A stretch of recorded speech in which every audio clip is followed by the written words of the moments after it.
The world must prepare for a potential coronavirus pandemic. That's the warning from the head of the World Health Organization.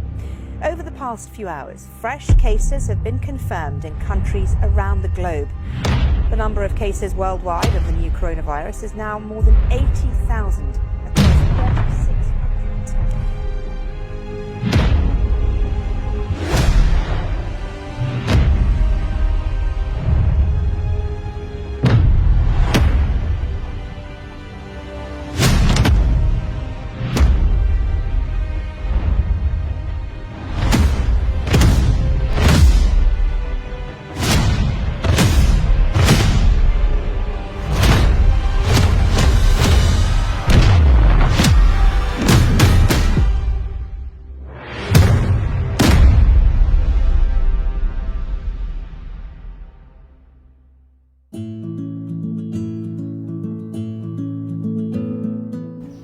Ako po si Mark Galang. Ako po ay isang volunteer music worker sa ating iglesia.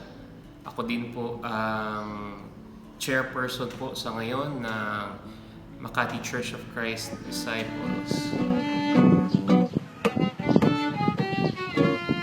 Ako pa ay si David Galang na tagapanguna din sa music ministry ng ating church.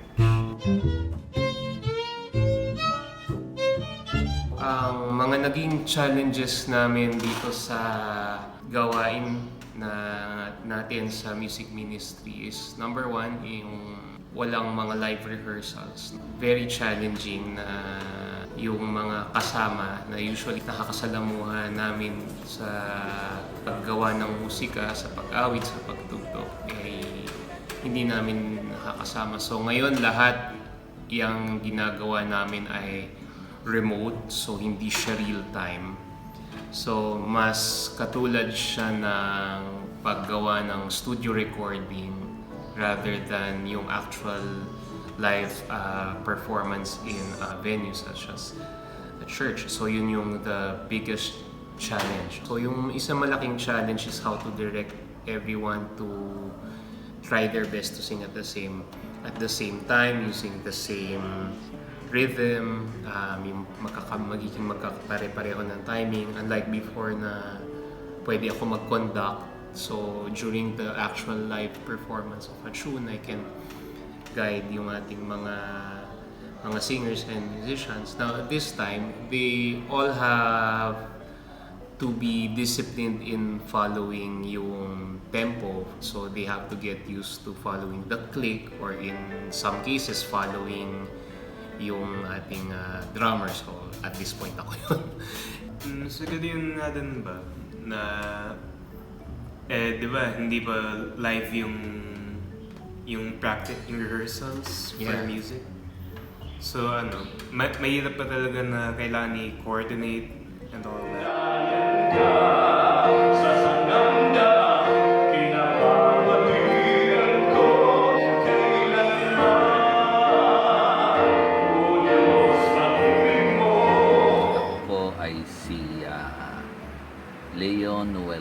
Isa pong elder. Gayun din po, ako po ay kasama sa amin pong choir. At minsan-minsan po nagtuturo, nangunguna po sa mga Sunday schools. At gayon din pag nagkaroon ng pagkakataon para po magbahagi ng salita ng Panginoon. Usually po sa choir, ang aming pong practice ay usually it's a weekend or the night before ng ating pong simba, kaya talagang it will take time, no? We have to learn the parts, kaya minsan bigayan yan, hihintayin namin matapos ang isang kunyari SATB, soprano, alto, bass, tenor and bass. Kahit nga ho praise and worship, talagang matagal yan ginagawa po namin, dahil pakikinggan namin yung kanta, tapos papracticein ng ilang ulit. Ayan, hanggang sa ma-perfect po. Ngayon, pagdating naman sa Zoom, this needs more time, needs more days. Kaya minsan, earlier po, minsan, 3 days, 1 week. Talaga pong inaaral lang po namin yung mga awitin para po sa Zoom. kasi po i-record pa po siya. At hindi naman kami pwedeng magpatagal kasi kawawa naman po yung mag-i-edit, si Kuya Mark, yan, sila Sean. Matagal po rin kasi ang editing. Which in fact, natutuwa po ako kasi minsan mas gumaganda nga kasi na-edit po yung aming mga awitin pag pinagsama-sama na. Siguro the Lord works na rin in many wonders. Gumaganda naman po siya kahit ano pa po ang gawin natin ay nabibless naman pa rin po siguro kami para magbigay pa rin po ng aming atmos best para po mapaganda po ang mga kanta. Hi,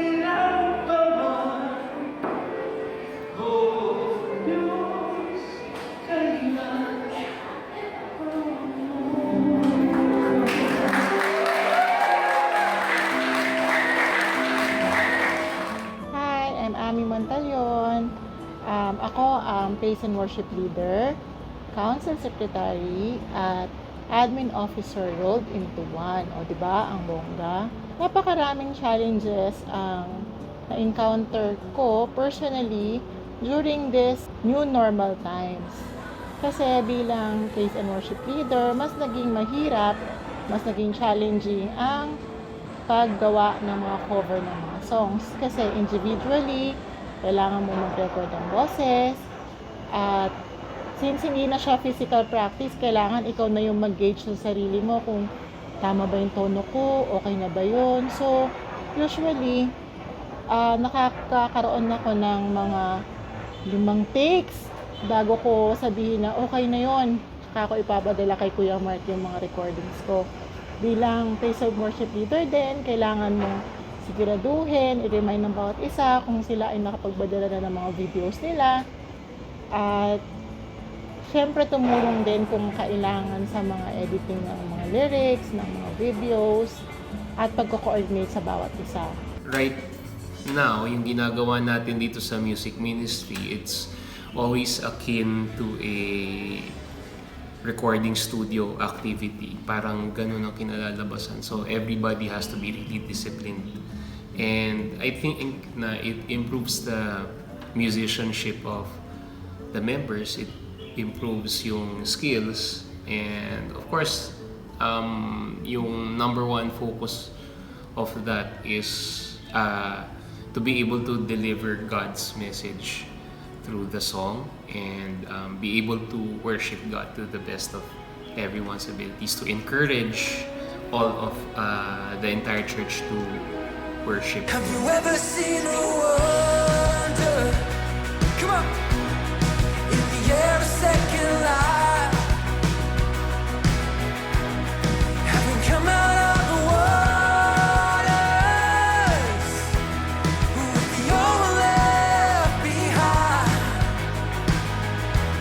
If you have so say, I see the world in light.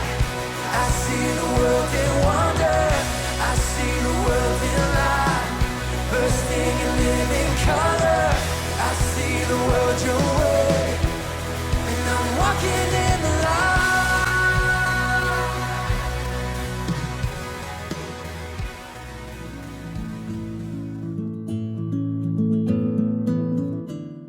Magandang araw po. Ako po si Teacher Trina Manalili, ang Sunday School Teacher ng KCKC, Younger at Middle Department.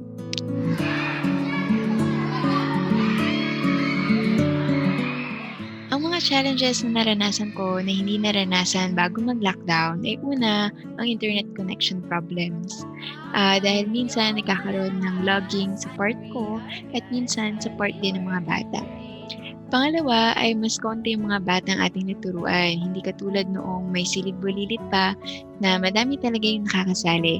Pero meron pa rin namang mga bagong bata ang ating na-invite ngayon sa online Sunday School. Sa una, nahirap mag-adjust dahil ito ay bago para sa mga bata at para rin sa aming mga teachers. Ngunit unti-unti ay nasanay na din ako at ang mga bata. Kami pa din ay nagme-memorize ng aming mga memory verses, tapos nire-record namin ito at sinishare sa aming GC or group chat, at patuloy na nag-aaral din kami ng mga kwento mula sa Biblia at may sharing pa din. Mga alo, naglalakad John chapter 10 verse At siyempre 11. ay naipapakita pa din ng mga bata ang kanilang mga talento sa pamamagitan ng mga dance videos.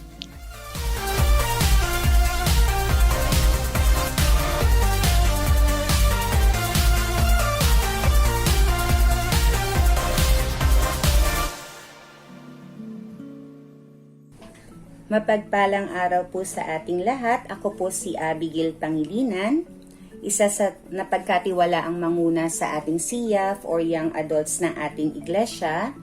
Bilang isang lingkod at tagasunod sa pangalan ng ating Panginoon, napakarami ng mga challenges ang maaari kong mabalikan sa mga nagdaang buwan sa gitna ng pandemya na patuloy nating nilalabanan. Ngunit meron lamang po akong 3 highlights na nais ibahagi sa inyo. Una po, nagkaroon po ako ng challenge makita yung mga limited movements ng bawat isa na nagdulot din ng limited resources. Pangalawa po, yung mga mahal natin sa buhay na hindi na natin maaari pang makasama kahit magkaroon pa ng solusyon ng mga pandemyang kinakaharap natin. Alam po natin medyo nagdulot ito ng unpleasant emotions sa marami sa atin. That leads to my 3rd highlight. But God stays faithful to each and every one of us, and I was able to witness how He works in our organization by channeling our simple resources in our neighborhood through a relief operations. In spite of the limited movements we faced and limited resources, we were able to make it. And I thought, that's it. But God is not just within our neighborhood. He again showed us how blessed we are by making another stretch of extending financial support to our brothers and sisters who got affected by the typhoon from the last quarter of last year. Along these works, He still wants the organization or CYAF together with the church to continuously reveal His love to us by taking advantage of our technology. So nakakapagsama-sama tayo virtually every Sunday morning, fellowships, and even Sunday schools na for CYAF, it's every Saturday through Zoom from 8 p.m. Sometimes inaabot pa kami until 10 p.m. And all of this are nasa comfort ng ating mga tahanan, together with our loved ones, even sa different time zones, nagkakakita-kita ang tayong lahat. And therefore, it's really not a challenge kung titignan ko. Parang ito yung mga highlights na actually an opportunity that God wants us to grab so we can see His faithfulness to our life, to our lives, in our organization, and in our church. And with that, I pray that God will continuously reveal Himself to all of us, and may we have the wisdom, the heart that overwhelmed with love that doesn't have any requirements. I also pray that we don't stop looking for God's faithfulness to each and every one of us in our life and in our church. Tunay nga po na ang Panginoon ay kumikilos sa ating mga buhay. Bilang Council Secretary naman at Admin Officer, ako yung nag-host ng online worship natin every Sunday. Ako ang gumagawa ng mga link at isa-isa mong ipapadala sa bawat group chat ang link ng ating service. Masasabi ko na matrabaho ito kasi regular natin itong ginagawa at kakaiba ito sa atin. So, simula sa paggawa ng liturgy, sa pag-create ng link, sa pag-host, at hindi lang siya basta pag-host. Normally, 2 gadgets ang ginagamit ko, 2 laptop, sabay ko siyang ino-open, para lang habang nag-share ako ay nakikita ko rin at namomonitor ko ang mga participants ng Zoom. So, kung iisipin natin, napakahirap talaga ang ating setup ngayon sa panahon na ito. Pero, kahit ganun pa man, nagpapasalamat pa rin ako dahil nakapagpatuloy tayong maglingkod, umawit sa Panginoon, at magpapatuloy tayo makapalambahan kahit sa ganitong pagkakataon. Ako si Elder Efren Vero Bastena.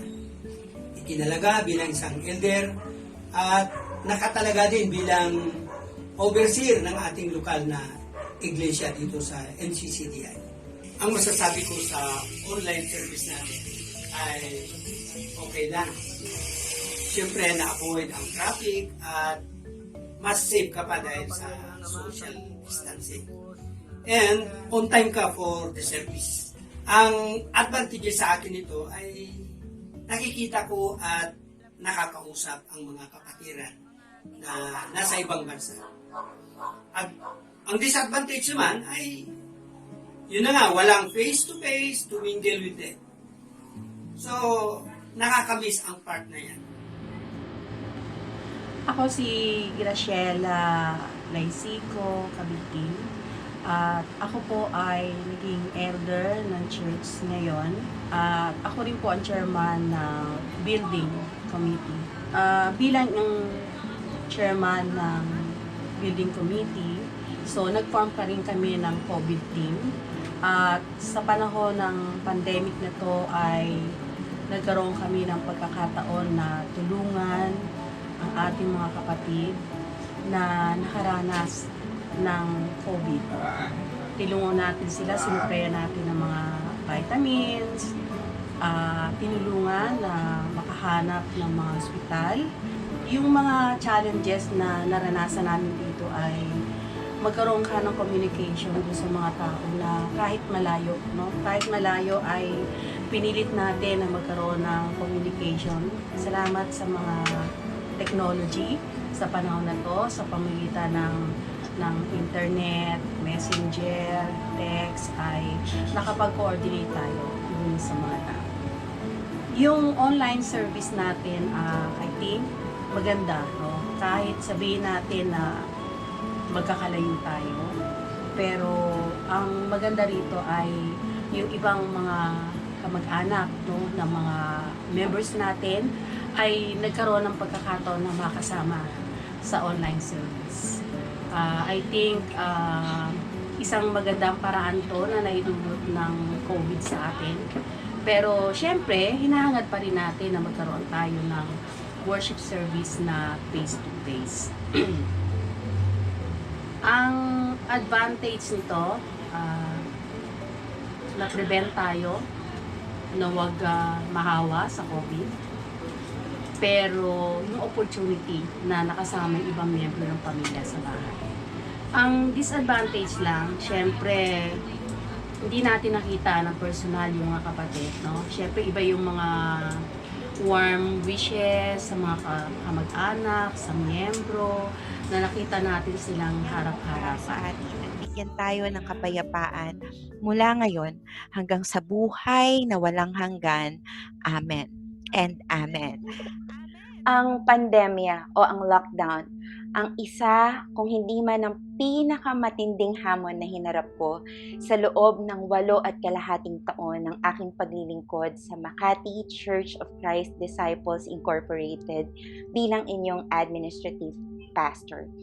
In fact, noong March 17, noong nagdaang taon kung kailan nagsimula ang lockdown, iyon po ay eksaktong 7 araw bago ako nanganak. It was exactly 7 days before I gave birth.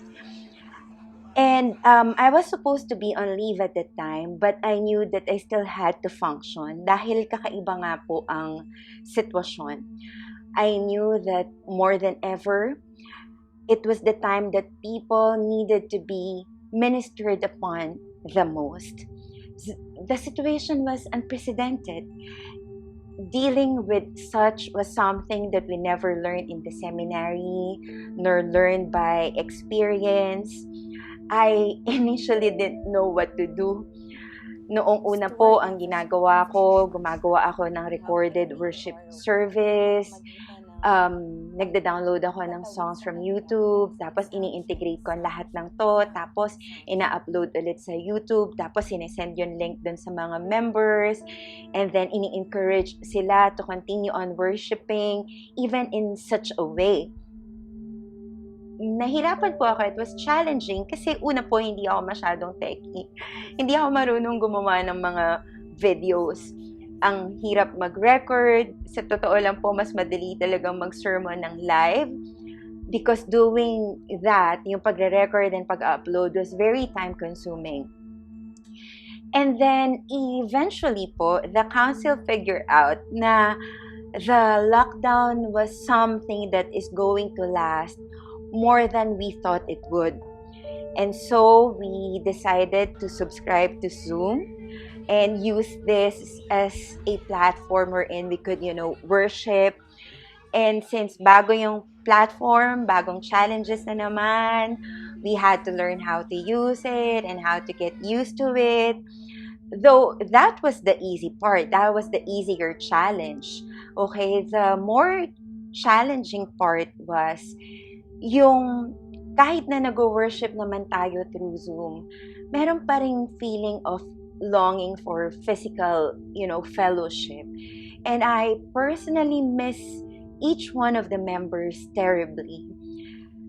Yet the most challenging part of it all is yung kapag ka may nagkakasakit o lalong-lalo na kapag ka may nawawala. Yung hindi mo man lang mapuntahan, hindi mo malapitan, hindi mo mayakap, hindi mo madamayan, di ba? O hindi mo magawa talaga yung tinatawag na ministry of presence. Yet, these challenges may be considered trivial in comparison with the advantages that the lockdown brought about. Of course, it gave us the feeling of needing to keep the faith even more. It somehow brought us closer together because it gave us the opportunity and chance to worship with our brethren who are living afar or even those who are living abroad. The situation is a proof itself to the truth that nothing can separate us from the love of God and to the reality that nothing can stop us from worshiping God. And so, I remain grateful despite the situation. So, on our 103rd anniversary, I pray that the church would not only continue to count the years, but most especially that we continue counting our blessings because God is faithful. He was 103 years ago when He started MCCDI. He still is, and we are certain that He will forever be. Here I stand, I surrender. I need you now. Hold my heart now and forever. My soul. Mula po sa Galang Family, maligayang anniversary. Here I stand, I surrender. I need you. Happy 103rd anniversary UCCP-MCCDI! Yuppie! Mula po sa Mandaniti family, happy 103rd anniversary UCCP-MCCDI. So, mula sa akin at sa Montalyon family, happy 103rd anniversary UCCP-MCCDI. At palain nawa tayong lahat. Mula po sa aking sambahayan, sa aking asawa na si Ian Tangilinan, sa aming pong anak na si Ian Elisha, at sa buong kong angkan ng Albina Laisico. Happy anniversary to UCCP-MCCDI! On behalf of the family, happy 103rd anniversary. God bless. Kaya muli po, happy 103 anniversary. Love kay Arlie. Yes, kay Andy, kay Solly, at kay Shawi. Maligayang anniversary! Look where my chains are.